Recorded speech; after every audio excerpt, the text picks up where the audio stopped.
Hai semua, selamat datang di channel ini.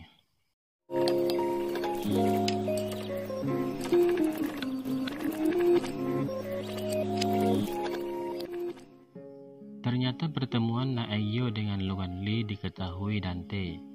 Namun tak lama kemudian, Naegyo menelepon Dante dan mengatakan Luan Li ada bersamanya. Mendengar itu, Dante segera ke sana.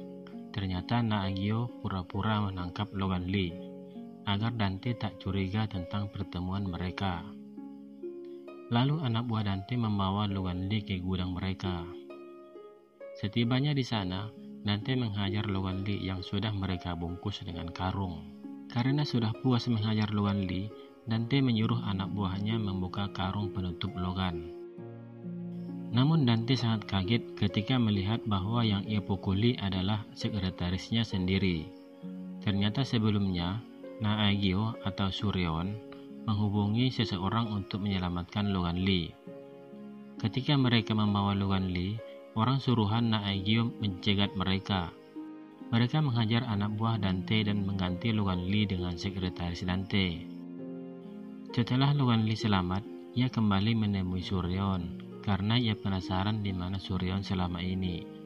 Ternyata Suryeon tak ingin ada yang tahu bahwa ia masih hidup, dan ia kembali untuk balas dendam dengan menyamar sebagai Naegyo. Mengetahui Dante sedang menuju ke sana, Suryeon meminta Luan Li meninggalkan tempat itu, dan ia juga meminta agar Luan Li tak ikut campur. Namun sebelum pergi, Logan meminta agar Suryeon menghubunginya bila memerlukan bantuan. Tak lama kemudian, Dante sampai di sana. Ternyata ia hanya membicarakan tentang sisa pembayaran tanah distrik Jeonso yang sudah dimenangkan oleh Naegyo. Ia merasa kebingungan untuk mendapatkan sisa pembayarannya. Naegyo menyarankan agar penthouse dijadikan jaminan, namun Dante menolak. Dan karena sangat kesal, ia memecahkan gelas di sana, dan tak lama kemudian ia pergi. Ketika Naegyo atau Suryeon akan membersihkan pecahan gelas, ia merasa ada yang janggal dengan lantai rumah itu. Setelah ia periksa, ternyata ada pintu di lantai. Ia teringat pada kunci yang ada di dalam petinya, dan benar saja, ternyata itu adalah kunci yang pas. Setelah ia buka, ternyata itu adalah pintu menuju ruang bawah tanah. Di tempat lain, Sok-hun sangat kaget ketika menerima video call dari Bayrona. Setelah ia mengetahui alamatnya, ia segera menemui Bayrona. Sok-hun yang selama ini kehilangan Bayrona tak kuasa menahannya ketika bertemu. Ternyata Bayrona menjalani banyak operasi di kepalanya. Ia menghubungi Sok-hun karena ia ingin mengatakan tentang orang yang berusaha mencelakainya. Ternyata Sok-hun sudah curiga kalau pelakunya adalah ayahnya, dan ia sangat marah pada ayahnya itu, dan ia ingin segera menghabisinya. Ketika ia akan keluar, ia kaget melihat ibunya masih hidup. Bayrona mengatakan bahwa ia diselamatkan oleh ibu Sok-hun. Sok-hun tak kuasa menahan kerinduannya pada ibunya.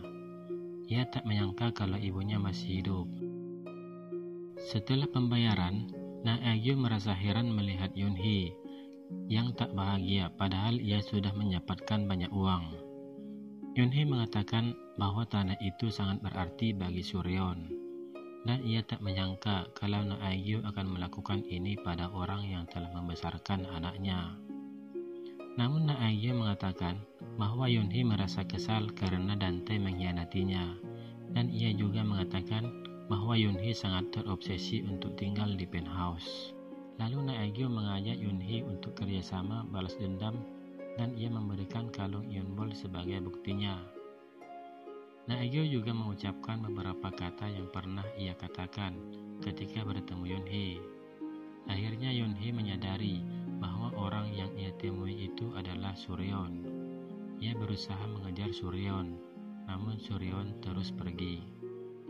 Ternyata di malam kematian Suryeon, Naegyo datang untuk melihat si kembar. Mendengar si kembar dikurung Dante, ia ingin segera menemuinya. Lalu ia berganti pakaian dengan Suryeon. Dan malam itu ternyata malam terakhir bagi Naagyo, setelah ia dihabisi oleh Dante. Mereka mengira yang meninggal itu adalah Suryon, padahal bukan.